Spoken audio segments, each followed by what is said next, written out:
Welcome to the Living Legacy video series where congregants and kin of former congregants of Shady Creek and Brentwood Bay United Church, now Central Saanich United Church, come to share their stories of their association and time here with this church community. So I'd like to have this lady introduce herself, please. Thank you, Amy. I am Thaylin Parrish, and I'm the daughter of Myra and George Larsen. And Myra was a longtime member of this church. She passed away in 2012, but I'm here to speak a bit about her memories and my memories here.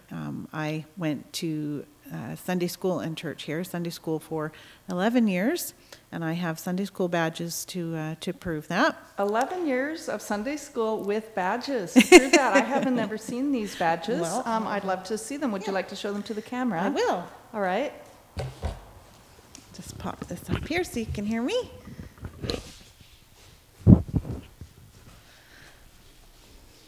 And not quite so tilted at the bottom, more level. That looks pretty good there. Okay, so the center top one was the first year pin, and then you received the banding around the outside as second year, and then each year you attended, you got the third, fourth, fifth, and so on. I don't know when they stopped, but I have 11 there. 11. Yeah. Okay. And I would proudly put that on Sunday mornings before we went over to Sunday school. Wow. Yeah. Beautiful. Thank you for sharing that, Yeah. Thaylin. That's a real treasured Yeah, I don't piece know of if history. the church still does that. United Church still does it or not. I don't know that we did, but who was your Sunday school teacher? I remember Helen Wright being my teacher. Helen. Yeah. Okay. Yeah, I know she's still She here. is still here and willing and able and ready and happy to teach any kids that Yes. still want to come Yeah. for Sunday school. Yeah.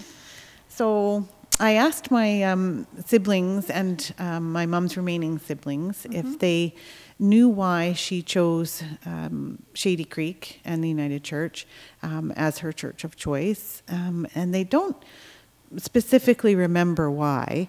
I think it was probably based a lot on proximity to their home in Saanich, so she didn't have to travel far. Yeah. But I don't have a date of when she started coming.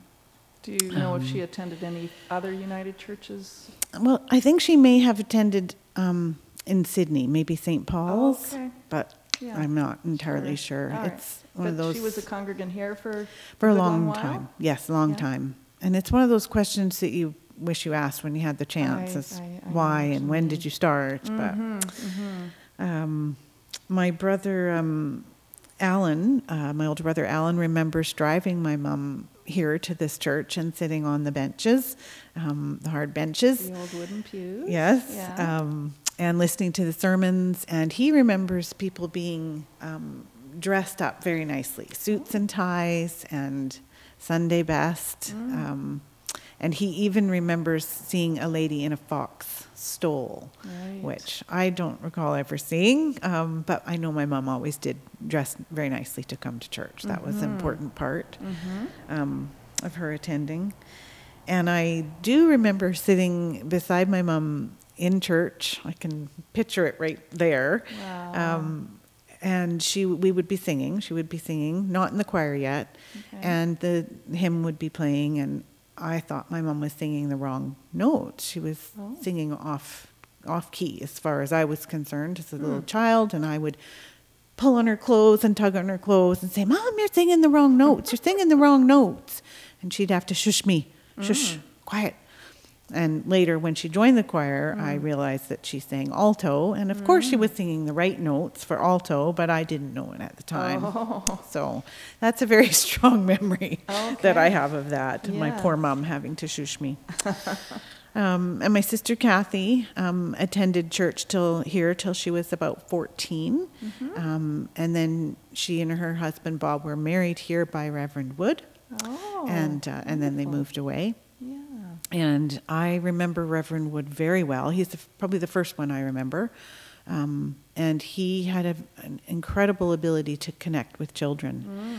I remember his storytelling before we would walk out the back hall and go over to the other church, or to the hall for Sunday school. And I always looked forward to his stories. He's very good at connecting with the kids. And then I remember Reverend Adams as well, and Stephen Swift. He actually married 2 sets of my friends, one set here in this church. And then, of course, Terry Finch for a long time. And Terry married my husband, Doug, and I in 1993. Oh, yeah. Wonderful. And we didn't get married here, although we wanted to, but we had far too many guests. It would have burst at the seams. So we moved the whole show to St. Paul's in Sydney. And Ursula was the pianist. Ursula was the pianist? Yeah. And did our was for our wedding as well. And she was from the church as well. Yeah, that was in 1993. And we're still available for weddings. Perfect. For the community. There could not be a nicer place for a small church wedding. The trees. If you know any people that are looking for a beautiful little country church. Yeah. Yeah. We're happy to host that. Good stuff. My mom, Myra, was also involved in church events like the bazaars and the Christmas teas, and the UCW, of course. Yes. And choir, as I mentioned. Yes. And I can very clearly remember my mom and Jean Lyon and Marjorie Sedgman being in the church kitchen brewing up tea at an alarming and efficient rate for these well-attended bazaars. It'd be just full of people.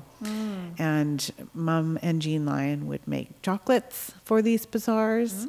And of course, Helen Wright and her amazing tomato plants, which I know are still in hot demand today. Yes. They would be the top seller, sold out at the bazaars. And also my mum would make nuts and bolts for them, which I try to make those now, but they're not as good as my mom. Oh, so, okay. yeah. Yeah, those good old family recipes. Yeah. And my mom, she really had a love for everyone. She was accepting of everyone. And we often say that my mom wore rose-colored glasses. But that was her faith, and that's what made her that way. And I was speaking with my sister Kathy about how we think Mum would have handled all of the things going on in the world today, such as a global pandemic and chaos in the United States and the Indigenous graves that are being found. That would have broken her heart, but at the same time, she would have learned what she could about it, and she would have let her faith heal her through these tough things. And she had an amazing saying that really applies in tough situations that I still use, and that is let go and let God. So that's what would have got her through these tough times. She imparted that to you as well, and you're still able to use that. Absolutely. Beautiful. Yeah. Beautiful. Yeah. Let go and let God. Yeah. And another memory I have is of coming to church with Mum as a little girl on a cold Sunday morning, and we'd walk up the steps, and in here would be this amazing warmth. It was just an enveloping warmth and coziness that I just thought was magical. I thought every church would be like that. And later come to learn that was only because one of the elder congregations, Charlie Cruikshank, came early in the morning and turned the furnace on so that it would be that warm, enveloping coziness for the congregation. Charlie Cruikshank, I haven't heard that name. Okay. Yeah, so he was a former congregant? Yeah, Charlie and his wife Cicely lived in Brentwood, and they would come. I feel like they maybe split their time between the two churches. Oh, okay. And they came for a long time. They've been gone quite a while now, but their granddaughter is still one of my longest and closest friends to this day. What's What's your friend's name? Her name is Anne. Anne Perdia. Anne And she was Perdia. Anne Cruikshank. Granddaughter of Charlie and Cicely. Cicely Cruikshank. Yeah. Wonderful. Yeah. When my husband Doug and I don't attend regularly, but when we do come, I have a really wonderful feeling of connection to my mom. Mm-hmm. I really value that because this church was so important to her. Mm-hmm. And so I do feel very close with her when I'm here. And she made such good friends here, foundational friends, long time, lifelong friends, such as Helen Wright and Jean Lyon and Marjorie Sedgman and Alice Wesh, Laura Wood, Karen Hoschel, Barbara Erickson, Elaine Jones, Trevor and Isabel Jones, the Winnazinkis, Marlene Hartley, the McKays, the McCrays, Marion Garnett, the very musical Addison family. My mom loved hearing them take part in musical events. And of course she loved the Shady Mountain Players. She just enjoyed that music very much. And Roberta Galt as well was very close with my mom. I've missed important people, I'm sure, but I apologize if I did. Many of those folks are still here in the congregation. Yes, too. Yeah. yes, yeah. Yeah, I feel like we're an extended family. In the community. Yeah. And always welcoming visits from our extended family. Yeah.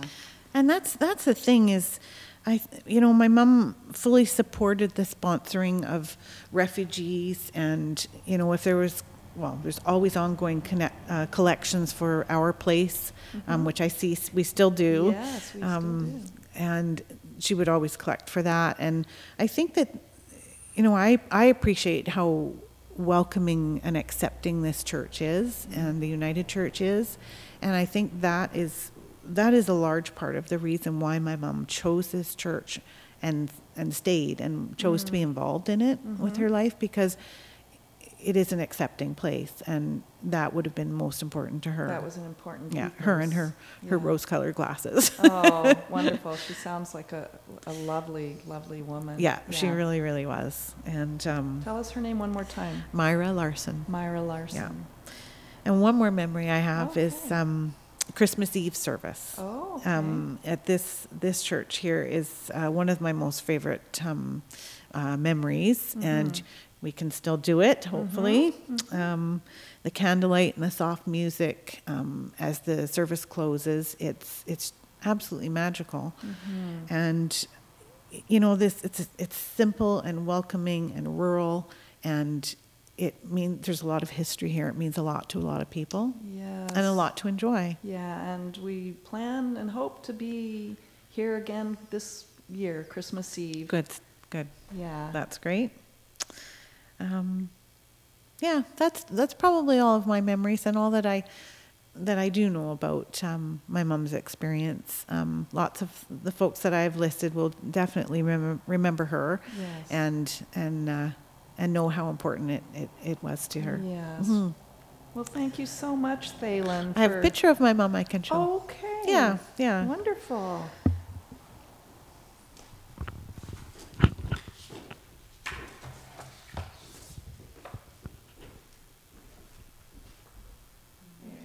A little closer.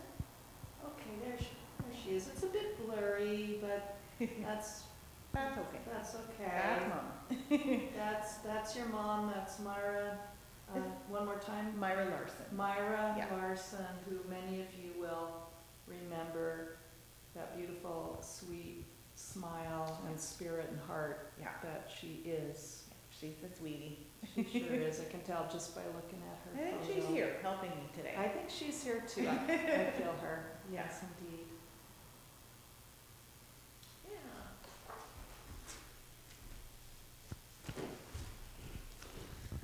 Well, thank you for participating, You're Thaylin, welcome. and bringing your mom's story and spirit to share with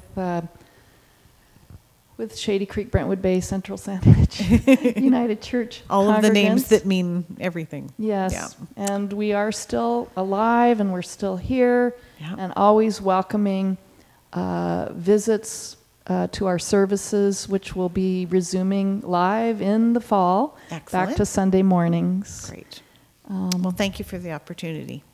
Well, thank you, and I hope to see you in these not hard pews, but nice cushioned seats You're very sometime. comfortable. Quite a switch from my childhood.